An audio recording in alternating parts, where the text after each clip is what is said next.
Hi, it's Steve Hargadon, and welcome to the Emergency Home Learning Summit. Today we're talking with David Homa. David, welcome. Thank you. Great to be here. David, what do you do? So I am a high school teacher, and I teach at Los Gatos High School in Los Gatos, California. Been there for, this is my 21st year already. I've been in education for 26 years. I also teach Introduction to Cultural Anthropology at West Valley College in Cupertino. And yeah, that's what I do. And various and sundry other activities that are going to come up. Yes. So, did you have a story of school growing up? Well, this story really comes from my father being a teacher. And he was a teacher for 34 years. So I grew up in that environment. My grandfather was a teacher. I even have the teaching contract of my great grandmother from 1906. And my nephew now is a teacher as well. So we've got 5 generations of education. So whether it's in the DNA or not, I'm not sure, but growing up around it, it was something that was just part of my life and was an easy fit to move into, which was very helpful because I didn't have to really, I learned something from my father, and that was the two most important people at the high school is the head of maintenance and the secretary. And as long as you're friends with them, you're in pretty good shape. Like that's who you want to keep on your side. Administrators only go so far. They come and go. The secretary is there forever. So, it's insider details like that that really made me want to go into education. I need to draw you into my game of school project. Those are two great tips. Did you consider yourself a successful student?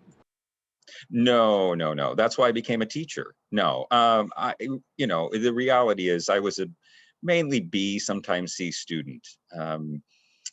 When you're a teenager and your father's a teacher, and that sometimes pressure that comes from that, you sometimes don't take it as serious. At least I didn't. And so I was a average student. But I realized once I got out of school how much I enjoyed learning. And I've become a much better student now than I ever was when I was in school. Did you experience, or do you know people who experienced emotional wounds from their school experiences? Yes, and I wish I could remember the exact quote, but I believe it may have been John Dewey that actually said something to the effect that you really don't understand the damage education does until you're out of the system.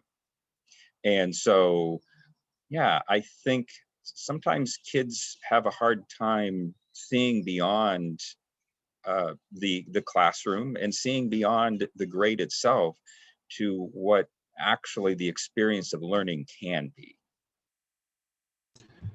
That shift in your own learning, when did it take place, and was there something that precipitated it? I think even when I was younger, what I found was the experiences outside of this classroom that allowed me to think about what I had been learning. I actually did volunteer work in an orphanage in Asut, Egypt when I was 14. I spent the summer there, and I tell you what, that was an education that will never come from a textbook. And I think that really, whether I consciously knew it or not, began my journey of trying to bring into the classroom real life experiences and people from around the world that simply don't come from a static textbook. So that probably had a pretty big impact, again, whether I knew it or not, in the direction that I would go in how I even teach today. Because that's such a big part of your story, the travel part, I want to drill down for just a second. What do you think it was about that experience that was so changing? Well, being a young man, I suppose, from a small town in Nebraska, and this was the mid 80s, prior to the internet, prior to having the ability to really connect with and understand other people from around the world. Sometimes I joke with my students today that, I had access to the school library, which was very small, and the local library. And that was the extent of my world outside of National Geographic that we got every month. And so by going there, it allowed me to really see the world in a real way. I know that sounds kind of canned, but it really opened my eyes to other people, other languages, other cultures, and which certainly probably drew me into anthropology as well. And creating those connections of trying to bring the world into the classroom in a way that, again, the textbooks just really don't. And technology has made that far more viable. Did you go alone? Were you with your family? What were the circumstances? Yeah, so when I went to Egypt, there was a organization called Teen Missions International. I think it's still around. And there was a group of, I believe, 25 or so. And I was the youngest. By far, most people were late teens, early 20s. But I luckily I was the youngest of four, and by that point my parents were like, okay, whatever. Like, and I didn't know any better, and neither did they. And sometimes my mother jokes now that if she would have known, she wouldn't have let me go. But ignorance can have its benefits.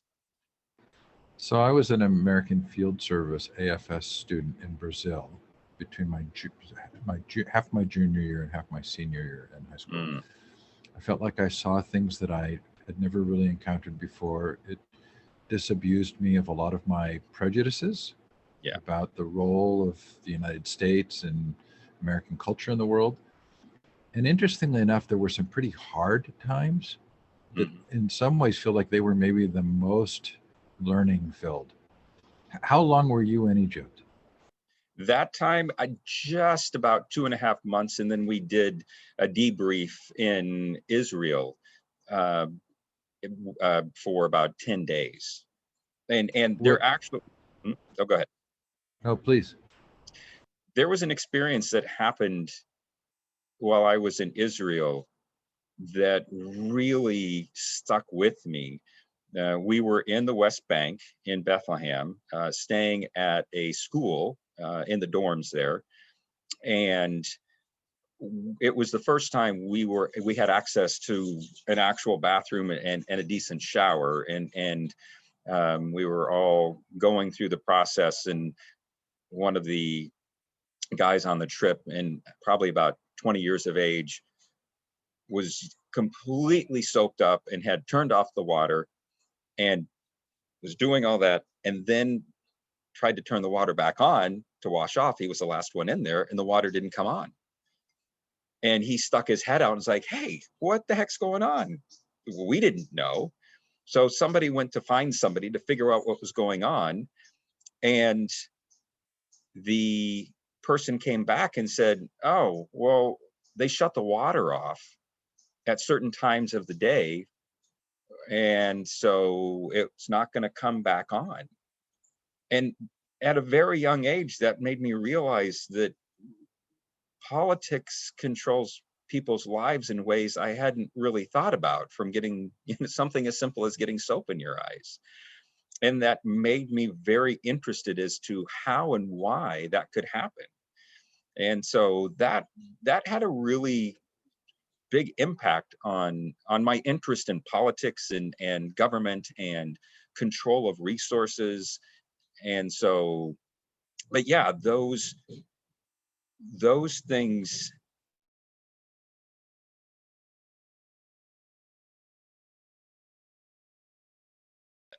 I sometimes say to people, the best time to travel is when you're a teenager. You're old enough that you can get a good idea of what's happening, but not so old that your brain has solidified and you aren't willing to see things differently.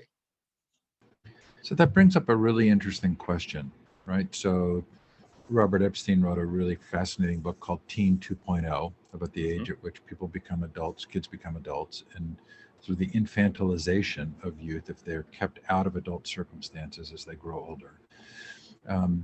Many countries have a culture of a gap year where students take off a year between high school and college and go out and are independent. It feels like that's kind of part of our culture here in the United States, is that we resist that transition to adulthood.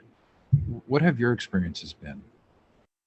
And I think that is one of the things I'm finding with this online learning that now has been going on for 8 months, is the difficulty that many students are having simply because they haven't been allowed, in some cases, not always, but in a general sense, education has not given them a good sense of knowing how to do things independently beyond just sitting in a classroom, and being able to develop those skills. And so sometimes I do wonder if education could do a better job in the future of creating environments to allow more independence. And that may even lead to more kids thinking, well, a gap year could be useful. And I certainly I've always encouraged gap years for my students, simply because I tell them, look, if you live to be 80 and you're sitting on your porch, it will make no difference whether you went to college at 18 or 19. And in fact, it could make a huge difference in a positive way, because you have no idea who you're going to run into when you're out experiencing life in between. And it's this idea of that liminal phase, that phase of the in between. And from a cultural standpoint, the United States does a fairly poor job compared to many other cultures of creating a sense of this transition from being a young person to being an adult. The closest they have is graduation from high school, and that's about it. And then we kind of throw them off the dock, so to speak, into adult life and say, well, okay, now figure it out. And so that's where education moving forward could probably do a better job of not just preparing them for adulthood and knowing how to, you know, to write a check. Not that they probably will, I guess that's an old reference, but being able to develop that sense of independence. And I've read before that the current generation is being influenced by their parents who were young people in the 80s primarily right now, and many of them were latchkey kids. And so the idea being that many of us didn't have anyone around because both parents were working, and now in some ways, whether we consciously realize it or not, we're overcompensating for wanting to almost protect our kids too much. So I just think we can make our kids a little bit more independent. So if I've been a student in junior high school and high school, and I've been good at the culture of schooling, I've been good at following the directions and getting things done, and now I'm in this space which looks like it's likely to extend some degree of home learning. How do I figure out how to become more independent? And if I knew that exact answer, I'd write a book and be a millionaire. But what can happen, some steps that even parents can take, is giving young people different ways to help them feel independent, even beyond the classroom. Now, I'm certainly not going to try to give parenting advice, because that's not that's not probably what I'm particularly good at. But what I find is young people that engage in different things besides just the classroom, whether and that's where extracurricular things come in very useful, whether it's sports, clubs. But the problem is all that's locked down right now, and kids aren't able to do that.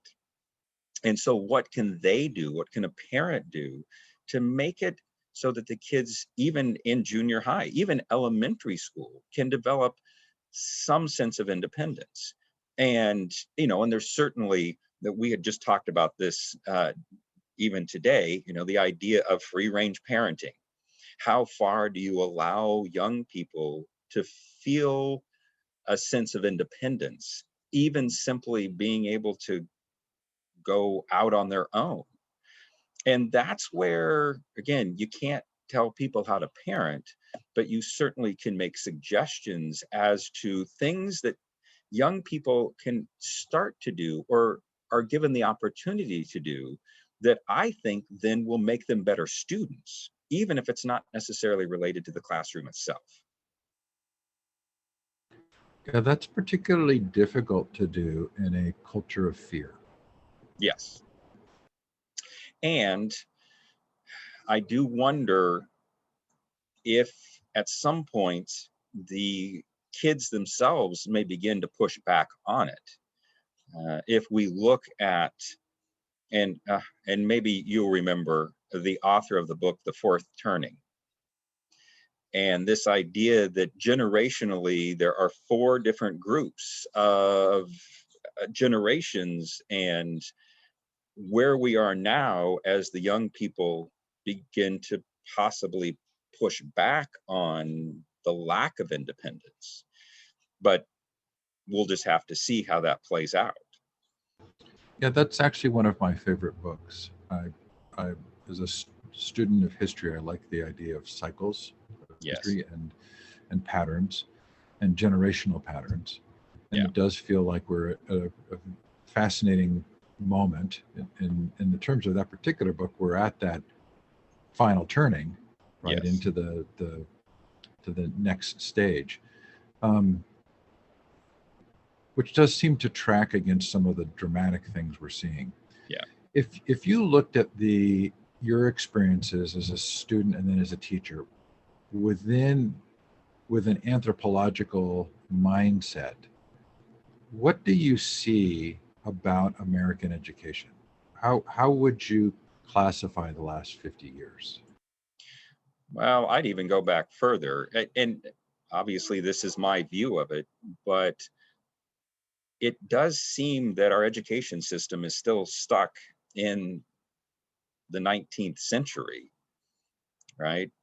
We still sit in classrooms. We still have a teacher talking at us. And yes, some schools, some teachers, some systems try to incorporate other components to make it more engaging, but there has never been a a un, unasked for event like this pandemic to allow for education to simply be reimagined.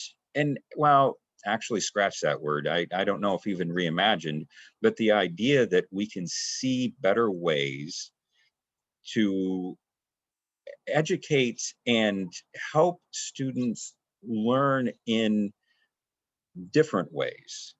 And granted, the education system, we have millions of children that have to be educated. So it is an assembly line. There's really no way around that. We're not going to suddenly come up with this, one-to-one teaching apparatus that allows kids to truly delve into everything they want to. Like, that's not practical. It's not, I don't even know if it's possible, but it doesn't mean it's not worth trying, right? How could we change education? And so that's where, we can look at through the lens of anthropology how things have been in the past and what we can help shift is probably the better word into the future. Right now, this online learning, it's a great opportunity to have people to have access to the world in a way that we certainly couldn't as young people, on our VIC 20s back in the 1980s. Well, unless you had a little bit more money and had your Commodore 64, but, and that's a very old reference. Sorry, only older people will get that. But, that it's, and that's what I've tried to do as an educator, right? I've been trying to bring in the class or bring in the world to my classroom through remote learning long before we ever went online.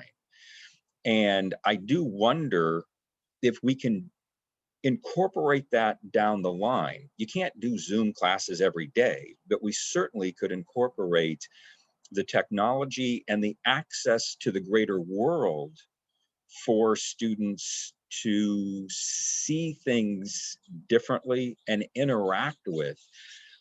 There's no reason why the kids should be just doing projects with kids in their own four walls of the classroom, right? As an example, a number of years ago and over the last decade, I've been working with some schools in Kisumu, Kenya. And one of the teachers, Lois, that I was working with at the boys' school in Kisumu, they were reading a book called The River in Between by Ngugi wa Thiong'o, a Kenyan author. And I said, well, why don't I have my students read that book as well? And then we did a call. At the time we were using Skype, and we did a call so that the students could talk about the reading. And I certainly can tell my students my view of this Kenyan author, but to be able to communicate with people their age in the same culture where the book was written creates such a powerful way to interconnect and to pull together ideas that I, as the teacher, simply can't give those students. And so technology and what we're doing right now is not a panacea. It's not going to fix everything, but it certainly could be used in a way to allow students, and I think this would help to bring us back to an earlier topic, to create just a different sense of independence. And there's been a number of times at the end of the year when I ask my students, so what did you learn from working with the students in Kisumu? And they would often say, you know what, they're really no different than I am. And if that isn't powerful, I don't know what is.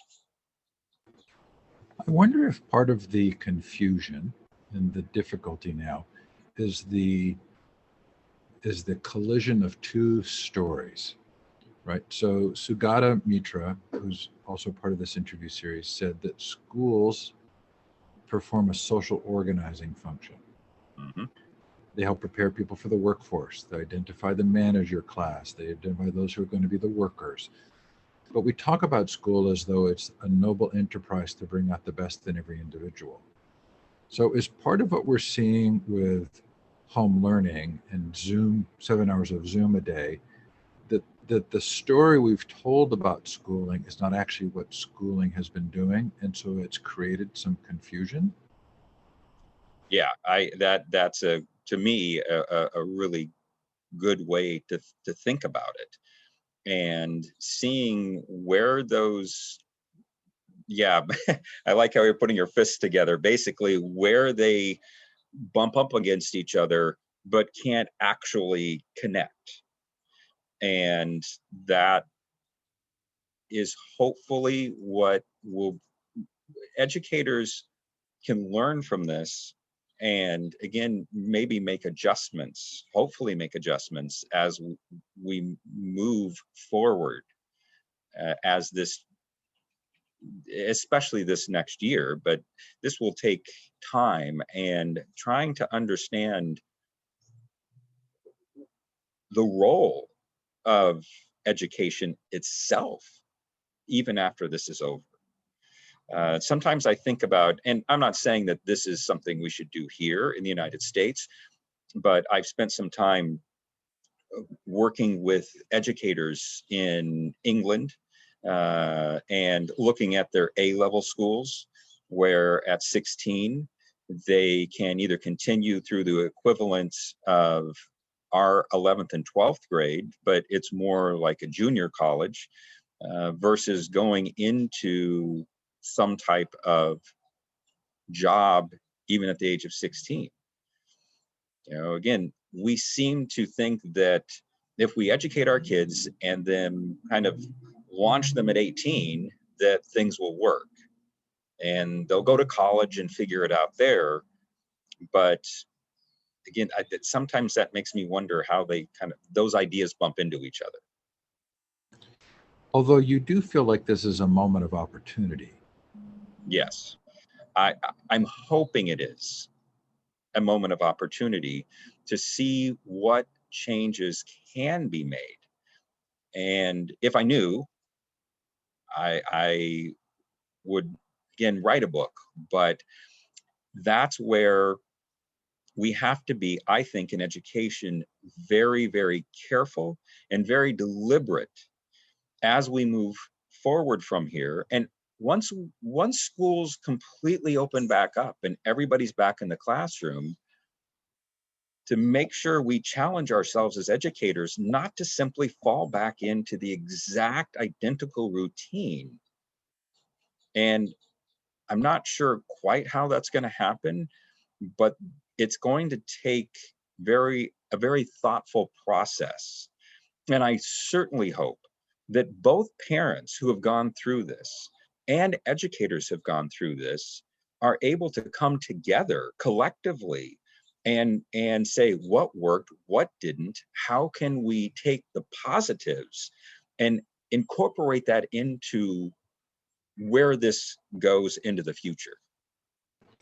So I'm not speculating that the ending here will not be good. But if you take the fourth turning seriously and you think of the end of empires, and if schooling is a form of mini empire, Hmm. how much should students and parents be prepared to be in charge of their own learning? Well, and I think this takes us back to what I mentioned earlier, developing that ability to be independent learners. And I don't care what your background is, your entire life, you really are learning. And do we need to help everyone see learning in a different dimension, in a different framework, so that if we really, as you said, if this is a time where in essence the system begins to, maybe it's certainly not going to disappear, but as it crumbles in some form, what's rebuilt from that? I mean, think about the universities right now.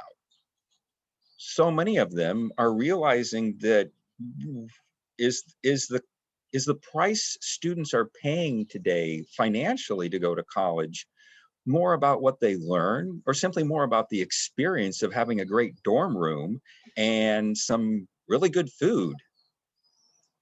So universities absolutely are having to take a second look at what do they actually provide for the cost of going there. And I think that relates to the K-12 environment. Certainly kids don't pay directly, but their parents do, oftentimes through property taxes. So I, as a parent, I mean, I have an 11th grade student right now. My son's in 11th grade at the school where I teach.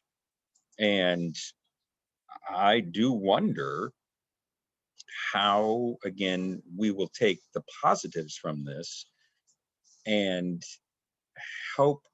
And I do wonder, this thought just crossed my mind. I do wonder, as the students now that are going through this experience, especially university students that are having to do this all online, how will they take what they're learning from this as they become the adults and hopefully take what they're learning and bring it into the system? Maybe I'm just too old to make changes, but if we can encourage the young people to take what they're learning from this process and see what positive changes they can make, that I think may be, if you go to the fourth turning, that's where that next phase starts. Right? They're the ones that can create the changes. We could bring in Clayton Christensen's disruptive innovation as well. Yes. Meaning it's unlikely that the innovations come from within the system. They're more likely to come from some smaller efforts that serve people in a simpler way. Yes. I want to finish with kind of a hard question. As you've watched schooling, are there ways in which it creates self-loathing? Meaning, are there students who leave school believing that the thing that schools taught them the most was that they were not good learners? Oh, absolutely. And that's one of my biggest, I would even say disappointments about our education system is that it tends to almost suck the life out of learning. And I have a couple friends who are in their early 50s, as I am, and there's been a number of times where I don't know if they're joking or not, but it's almost as if they're proud they haven't picked up a book and read lately. And so, what is it that encourages people to not see education as a burden, but learning as a lifelong tool to help not just themselves, but their family, the community, the world at large?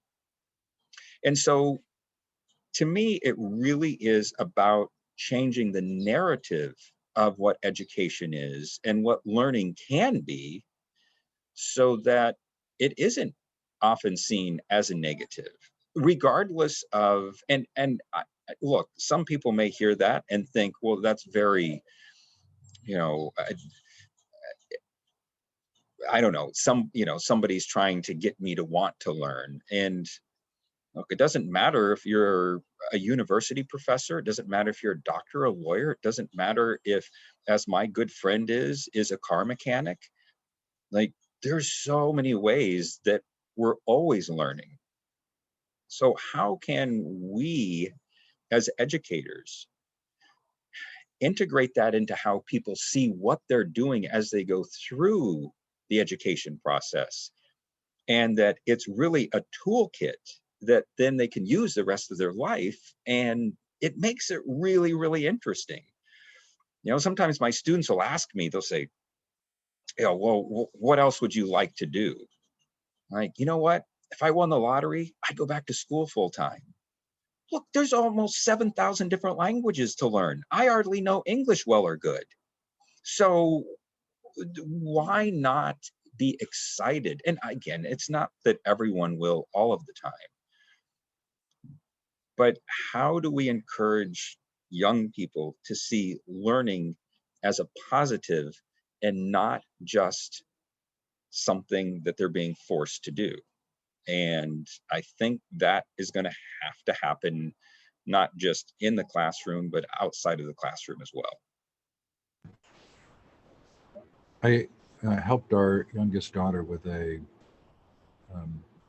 AP World History class in high school, and discovered in doing a lot of the reading with her that the history of the world was a history of power and control.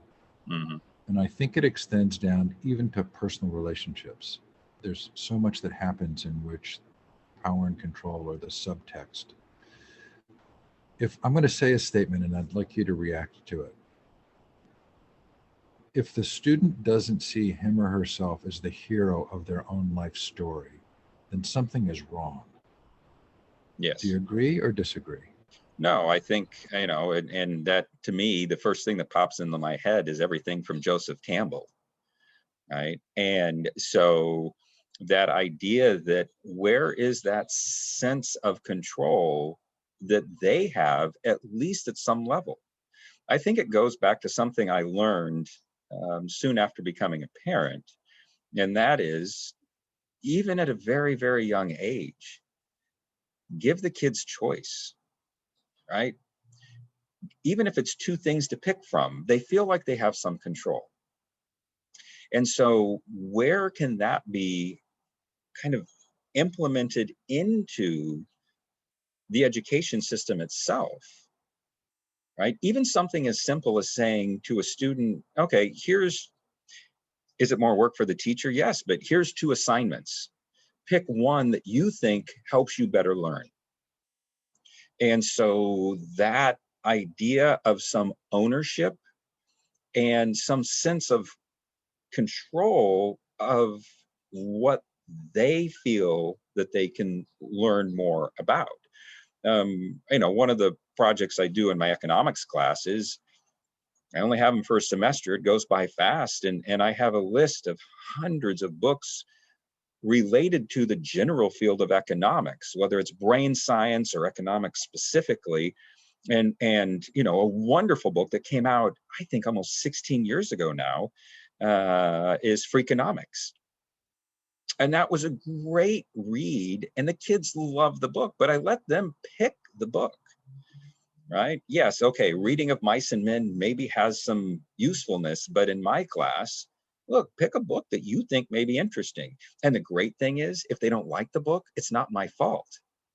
It puts the onus on them to go, oh, it wasn't so great. And then they can't come back to me. But again, where is that sense?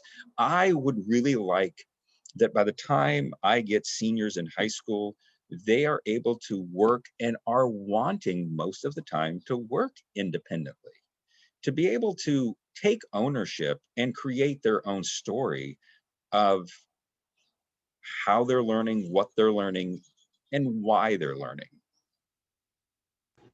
It's a great place to finish. Thank you, David. Thank you.